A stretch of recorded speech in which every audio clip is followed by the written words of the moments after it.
প্রিয় দর্শক, সাজ্জাদ কাদিরের শুভেচ্ছা নিন। এই মুহূর্তে আপনাদের সামনে কথা বলতে চাই, বিএনপি কি ভারত বিরোধী রাজনীতি থেকে পুরোপুরি দূরে সরে গেল? এই অবস্থাটাকে বজায় রাখতে পারবে? সম্প্রতি ভারতের পশ্চিমবঙ্গের একটি বাংলা নিউজ পোর্টাল দ্য ওয়ালকে বিএনপির second in command Mirza Fakhrul Islam Alamgir এক সাক্ষাৎকার দিয়েছেন। যে সাক্ষাৎকারে তিনি বলেছেন যে বিএনপি সরকার গড়লে বাংলাদেশের ভূখণ্ড কোনো অবস্থাতেই ভারতের বিরুদ্ধে ব্যবহার করতে দেওয়া হবে না। কোনো গোপন বা বিচ্ছিন্নতাবাদী সংগঠন যাতে বাংলাদেশ থেকে ভারত বিরোধী কার্যকলাপ না চালাতে পারে, তারেক রহমান সরকার গড়লে তা নিশ্চিত করা হবে। দলের মহাসচিব মির্জা ফখরুল ইসলাম আলমগীর দ্য ওয়ালকে দেওয়া একান্ত সাক্ষাৎকারে একথা বলেছেন। একই সাথে গুরুত্ব দিয়ে বলতে চাই আরেকটি কথাও মির্জা ফখরুল ইসলাম আলমগীর বলেছেন, যে জাতীয় সরকার প্রসঙ্গ। আপনারা জানেন যে জামায়াতে ইসলামের আমির খালেদা জিয়ার মৃত্যু পরবর্তী সময় থেকে বিশেষ করে এই বিষয়টা প্রকাশ্যে এসছে। খালেদা জিয়ার জানাজার দিন, বছরের শেষ দিন 31শে ডিসেম্বর যেদিন জানাজা হলো, ঠিক সেদিনই জামায়াত আমির রয়টার্সকে একটি সাক্ষাৎকার দিয়েছিলেন এবং সেই সাক্ষাৎকারে তিনি বলেছিলেন নির্বাচন পরবর্তী সময় একটি জাতীয় সরকার আমরা গঠন করতে পারি কিনা। এবং এর দুদিন পরে বিএনপির ভারপ্রাপ্ত চেয়ারম্যান তারেক রহমানের সাথেও সাক্ষাৎ করেছিলেন জামাত আমির। সাক্ষাৎ করে বেরিয়ে তিনি সাংবাদিকদের বলেছিলেন যে আমরা এমন একটা কিছু করতে পারি কিনা। কিন্তু দলের second in command Mirza Fakhrul Islam Alamgir এই বিষয়টিও দ্য ওয়ালকে খোলাসা করেছেন যে জাতীয় সরকার করবেন না তারা তাদের যারা শরিক আছে তাদেরকে দিয়ে সরকার গঠন করবেন। কিন্তু জাতীয় সরকারের যে প্রস্তাব সেটি এক প্রকার নাকচি করে দিয়েছে। তাহলে কি দাঁড়াচ্ছে? তাহলে এই দাঁড়াচ্ছে যে বিএনপি এক সময় বলতে আজ থেকে 1.5 মাস আগেও যে বিএনপি জামাতের সুরে কথা বলতো, ভারত বিরোধী সুরে কথা বলতো, গত 30-40 দিনের ঘটনা প্রবাহ যদি আপনি দেখেন, বিএনপির মধ্যে কোনো ধরনের ভারত বিরোধী কথাবার্তা কর্মকাণ্ড এখন আর খুঁজে পাওয়া যায় না বা যাচ্ছে না। হঠাৎ করে উধাও হয়ে গেল কেন? এই যে আমরা বিভিন্ন তথ্য উপাত্ত বিশ্লেষণ করে সংবাদ মাধ্যম এবং যারা বিষয়গুলো জানেন তাদের সাথে কথা বলে যেটি বলছি, বরাবরই বলছি যে একান্ত নিরুপায় হয়ে আওয়ামী লীগের এই যে ভঙ্গুর অবস্থা, আওয়ামী লীগের উপর নির্ভরতা, শুধুমাত্র আওয়ামী লীগের উপর নির্ভরতা, দীর্ঘ 16 বছর আওয়ামী লীগ ক্ষমতায় ছিল, ভারতও খানিকটা আওয়ামী লীগের উপর নির্ভরতা তৈরি করেছিল বা প্রেক্ষাপটের কারণে নির্ভরতা তৈরি হয়েছিল। সেই জায়গা থেকে আওয়ামী লীগের এখন ভঙ্গুর দশা। এই জায়গা থেকে ভারতের অভ্যন্তরে এবং আন্তর্জাতিকভাবে ভারতের যারা শুভাকাঙ্ক্ষী তাদের পরামর্শ যে শুধুমাত্র আওয়ামী লীগের সাথে গাঁট ছাড়া বাঁধলে হবে না, অন্যদের সাথেও সম্পর্ক নির্মাণ করতে হবে। সেই জায়গা থেকে ভারত এবং বিএনপি দুই পক্ষই কাছাকাছি এসছে, সম্পর্ক নির্মাণ করেছে। এবং আমরা এই কথাগুলো বারবার বলি যে আজ থেকে 40 দিন আগেও বিএনপি প্রধান ভারপ্রাপ্ত চেয়ারম্যান তারেক রহমান অল্প দিনের মধ্যেই তিনি ভারমুক্ত হয়ে যাবেন, কয়েকদিনের মধ্যে। সেই তারেক রহমানের দেশে আসা আজ থেকে 40 দিন আগে অনিশ্চয়তার দোলাচলে দুলছিল, অনিশ্চিত ছিল। 40 দিনের মধ্যে কি ঘটনা হয়ে গেল যে গত 29শে নভেম্বরও তিনি সোশ্যাল মিডিয়ায় স্ট্যাটাস দিয়ে বলেছিলেন যে আমার বাংলাদেশে ফেরাটা আমার একার হাতের নয়। পরে কি এমন হয়ে গেল? আন্তর্জাতিকভাবে এই যে একার হাতে নয়, এই হাতটা খুলে গেল, সুযোগটা চলে এলো। আমি বলবো যে এটা প্রকৃতি সুযোগ করে দিয়েছে। আওয়ামী লীগের অ্যাবসেন্সে এখানে জঙ্গিবাদের উত্থান হচ্ছে।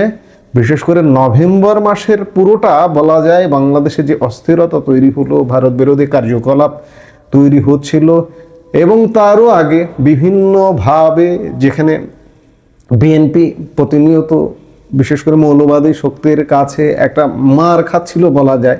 আপনি যদি ছাত্র সংসদ নির্বাচনগুলো থেকেই খেয়াল করেন, তখন থেকে ভারতের কিন্তু টনক নড়ে গেছে। বিশেষ করে ভারতের এই মুহূর্তের যারা সরকারে আছেন কিংবা সরকারি দল না হলেও বিরোধী দল কংগ্রেস নেতারা কিন্তু তখন থেকেই সরব হয়েছিলেন। আমার মনে পড়ে ছাত্র সংসদ নির্বাচন পরবর্তী সময়ে ভারতের পররাষ্ট্র মন্ত্রণালয় সংক্রান্ত স্থায়ী কমিটির চেয়ারম্যান শশী থারুরও মন্তব্য করেছিলেন যে ছাত্র সংসদ নির্বাচনে জামাত শিবির দখল করেছে, সেটি কি হবে, কি একটা উদ্বেগ প্রকাশ করেছিলেন সেই সময়। তখন থেকেই ভারত সরকার, ভারতের রাজনৈতিক দল ভাবছে যে আসলে কি করা যায়। এই ভাবনাটা আমরা নভেম্বর শেষ নাগাদ, ডিসেম্বরের শুরু নাগাদ বলা যায় আমরা খোলাসা হতে দেখলাম যে না, ভারত তাদের স্ট্র্যাটেজি চেঞ্জ করছে। এবং বিএনপির পক্ষ থেকে প্রতি পদক্ষেপ যদি আপনি খেয়াল করেন যে বিএনপি এই মুহূর্তে ভারত বিরোধিতা করছে না। আরেকদিকে যে এই যে জামাতের যে চাওয়া পাওয়া, এই চাওয়া পাওয়া নিয়ে বিএনপি আগ্রহ দেখাচ্ছে না। এবং বিএনপি যখন আগ্রহ দেখাচ্ছে না, তখন বিএনপি কি আসলে ভারতমুখী রাজনীতি করবে? প্রসঙ্গত অতীতে বিএনপি সরকারের সময়ে বাংলাদেশের সঙ্গে ভারতের সম্পর্ক স্বাভাবিক ছিল না। 2001-06 সময়কালটার কথা যদি বলা হয় তাহলে সেখানে দেখা যায় যে চট্টগ্রামে 10 ট্রাক অস্ত্র উদ্ধারের ঘটনাকে কেন্দ্র করে সেই সময়ের ভারত এবং বাংলাদেশের সম্পর্কের মধ্যে ফাটল ধরেছিল। ভারতের অভিযোগ, পাকিস্তানের গোয়েন্দা সংস্থা আইএসআইয়ের মদতে চীন থেকে ওই অস্ত্র আনা হয়েছিল ভারতের উত্তর পূর্বের রাজ্যগুলির বিচ্ছিন্নতাবাদীর শক্তির হাতে তুলে দিতে। খালেদা জিয়ার ওই সরকারের ক্ষমতায় থাকাকালে বাংলাদেশ ভারত বিরোধ জঙ্গিদের প্রশিক্ষণ কেন্দ্র সক্রিয় ছিল বলে নয়াদিল্লির তরফ থেকে বারবার অভিযোগ করা হয়। বিএনপি বিরোধী দলে থাকার সময়ও ভারতের সঙ্গে শীতল সম্পর্ক বজায় রেখেছিল। 2013 সালে ভারতের তৎকালীন রাষ্ট্রপতি প্রণব মুখোপাধ্যায়ের ঢাকা সফরের শেষ মুহূর্তে তার সঙ্গে সৌজন্য সাক্ষাৎ বাতিল করেছিলেন সেই সময়ের বিরোধী দলীয় নেত্রী বেগম খালেদা জিয়া। ওই ঘটনায় অত্যন্ত বিরক্ত হয়েছিল ভারত। অতীতে সত্যিকার অর্থে বিএনপিকে নিয়ে ভারতের তিক্ত অভিজ্ঞতা আছে, এতে কোনো সন্দেহ নাই। কিন্তু আগামীতে সামনের দিনে কি হবে? বিএনপি কি জামাতকে নেবে? বিএনপি যদি ভারত পেছনে ব্যাকআপ যদি ভারত থাকে, তাহলে বিএনপি জামাতকে কোনোভাবেই নেওয়ার কথা না। আর বিএনপি জামাতকে যে নেবে না বা নেয়ার কোনো আশ্বাস এখন পর্যন্ত নেই, আমি আজকেই আরেকটি কন্টেন্টে বলেছি, যার কারণে জামাত ইতিমধ্যে এই নির্বাচনটা প্রতিহত করবার জন্য নানা রকম উইন্ডো কিন্তু চালু রেখেছে। নির্বাচন কি হবে কিনা, জামাত বাধা হয়ে দাঁড়াবে কিনা, কিংবা জামাত বাধা হয়ে দাঁড়াতে পারবে কিনা, এমন নানা প্রশ্ন আছে। জামাত যদি বাধা হয়ে দাঁড়াতে না পারে এবং শেষ পর্যন্ত যদি নির্বাচনটা হয়েই যায়, তাহলে এখনো বলছি যে নির্বাচনটা হয়ে যাবে। জামাত, বিশেষ করে ভারত যদি এখানে শক্তি যোগায়, সেনাবাহিনী যদি স্ট্রং থাকে, সরকারকে যদি চাপ প্রয়োগ করা হয় যে নির্বাচনটা হতেই হবে, তাহলে নির্বাচন হয়ে যাবে। জামাত হালে পানি পাবে না। আজকে যদি বিএনপি ভারতমুখী রাজনীতি করেই থাকে, যদি ব্যাকআপ আসলেই থাকে, যদির কথা বলছি, এটি নিশ্চিত, কারণ বিভিন্নভাবে বিভিন্ন তথ্য উপাত্ত যে এই মুহূর্তে বিএনপির ব্যাকআপ আসলে ভারত, তাহলে জামাত নির্বাচনও ঠেকাতে পারবে না। এবং নির্বাচন পরবর্তী সময়ে যে সরকারটি গঠন হবে, সেই সরকারটিও মির্জা ফখরুল ইসলাম আলমগীর এই সাক্ষাৎকারে বলেছেন তাদের যারা শরিক আছে তাদের নিয়ে, তাদের যে শরিকগুলো তারা অত্যন্ত দুর্বল। তাদের যে আরো অন্যান্য 8টা দলের মতো আছে, 9টা দল, বিএনপির জোটে 9টা, জামাত জোটে 10টা দল, আরো যে 8টা দল আছে, তারা আসলে বিএনপি থেকে নির্বাচন করবার সুযোগ পেলেও ম্যাক্সিমামই, প্রায় কেউই নির্বাচিত হতে পারবে না বলেই মনে হয়। ববি হাজ্জাজ, জুনায়েদ সাকি, এই যে গণ অধিকার পরিষদের নূর, কিংবা নূরের যে সেক্রেটারি ছিল রাশেদ বিএনপিতে যোগদান করেছে, এদের নির্বাচিত হবার চান্সটা একদম খুবই কম। সেই জায়গা থেকে বিএনপির সরকারটা আসলে একক সরকারই হবে, কিন্তু সেই সরকারটাকে দেশ চালাতে পারবে? খেয়াল করুন, সেনাবাহিনী এই মুহূর্তে কিন্তু মাঠে আছে। দেশের আইন শৃঙ্খলা পরিস্থিতি, সার্বিক পরিস্থিতি কিন্তু আসলে ভয়ঙ্কর। সেনাবাহিনী মাঠ থেকে উঠে যাবে আগামী 28 ফেব্রুয়ারি পর্যন্ত মাঠে আছে। 1 মার্চ আপনি সেনাবাহিনীকে আর দেখবেন না। যেহেতু নির্বাচিত সরকার দেশে চলে আসবে, সেনাবাহিনী এই যে ম্যাজিস্ট্রেসি পাওয়ার নিয়ে বাহিরে, ক্যান্টনমেন্টের বাহিরে 1.5 বছরের বেশি সময়, 1.5 বছর যাবৎ যে আছে, এটা আর পাবেন না। তখন দেশের পরিস্থিতি কি হবে?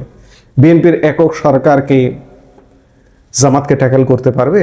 জামাত যখন সরকারের অংশ হবে না, আমি বারবার বলছি, এই যে ইউনূস সরকার আছে মানেই জামাত সরকার আছে।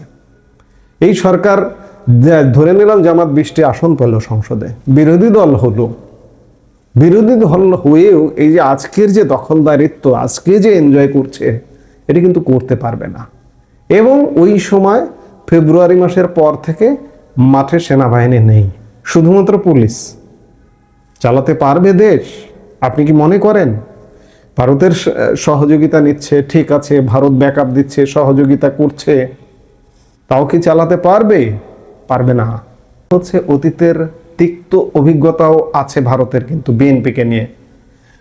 আজকে যদি বিএনপি সেই 2001-06 আমলের রাজনীতি করে, তাহলে বিএনপি বহুমুখী সংকটে পড়ে যাবে। আর যদি ভালো রাজনীতি করে, ইতিবাচক রাজনীতি করে, 2001-06 হাওয়া ভবনের রাজনীতি যদি না করে, তাহলে বিএনপি টিকে গেলেও যেতে পারে।